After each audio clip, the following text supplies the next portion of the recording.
Welcome back, everyone. Saul's momentous journey to Damascus is nearly over. So let's join him straight away. I know we're all eager to hear just what happens next. Saul's journey to Damascus is nearly over. And what a route it's been. Every place he's passed full of memories of Jesus. The Garden of Gethsemane, where Jesus had been arrested. Jericho, where Jesus had healed a blind man and enabled Zacchaeus to see his life in a whole new light. The crossing point on the River Jordan, where Jesus had been baptized. And now on up to the Sea of Galilee, positively teeming with reminders of Jesus. Here he had called his first disciples as they plied their trade as fishermen. Here great crowds had flocked to hear him on these surrounding hills. There was Tabgha, where it was said that Jesus had fed a vast crowd with 5 loaves and 2 fish. And on the nearby hills, Jesus had sent evil spirits out of a man into a herd of pigs, who rushed over the steep cliffs into the lake and were drowned. And then there was Capernaum, the fishing town on the shores of the lake. So much had happened here. The stories were endless. Wherever he's gone, Saul just can't escape these reminders of Jesus. Almost as if Jesus is dogging his steps, you might say. And now he's setting off on the last leg of his journey, still breathing out threatenings and slaughter against the believers in Jesus. Risen from the dead, has he? Well, if that tomb is empty, it's because they've taken his body. He's dead, and so will they be once he gets his hands on them. Suddenly, a great flash of light, blinding, dazzling. Saul fell to the ground, and a voice. Saul, Saul, why do you persecute me? Who are you, Lord? I am Jesus, whom you are persecuting. Now get up and go into the city, and you will be told what you must do. The men travelling with Saul heard the sound, but they did not see anyone. So, in an instant, he had seen the risen Lord. When he opened his eyes, he could see nothing. He had to be led by the hand into Damascus. But blinded or not, now there was one thing he could see very clearly indeed, that empty tomb.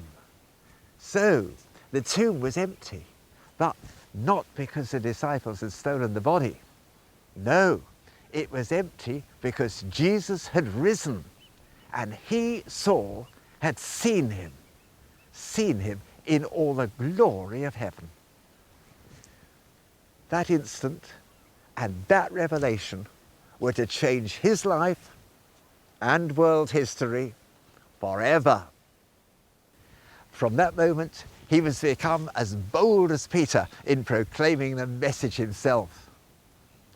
And so, after some years of deep reflection on the stupendous significance, we find him setting off with companion Barnabas on their very first missionary journey.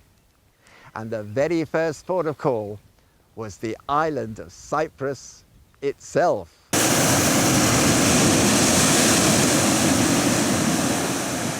The little party arrived first on the island at the little port of Salamis, on the eastern shores of the island. It was one of the Mediterranean's most important ports, and also the island's commercial capital. Intriguingly, Luke gives us no indication as to how their message was received, but he certainly records that in later places they visited, their message about Jesus met with violent opposition. So we're left to wonder just what sort of reception Barnabas and Saul got here in Salamis. Luke presses on with his narrative, relating that they travelled through the whole island until they came to Paphos. We know that Saul, or Paul as he was shortly to be known, was a great strategist. He always headed straight for centres of great significance, from where the news of Jesus could spread far and wide. Ever on they must have trudged, for mile after weary mile, driven ever onwards to proclaim the good news about Jesus. Until finally the climax. Paphos itself. They must have been thankful to have made it. Well, nothing could illustrate more clearly just how merciful the Lord is. I must admit that if I were God, and I'd seen that murderous little man breathing out threatenings and slaughter against the earliest believers in my son, I'd have snuffed him out on the spot. But the Lord saw all that zeal and energy, and he knew that if it could be redirected, how great would be Saul's service to the kingdom of God.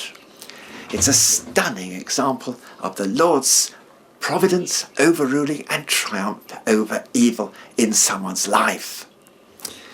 Well, tomorrow we'll see yet more dramas during his time in the island, and I certainly hope you can join me. I'll see you then.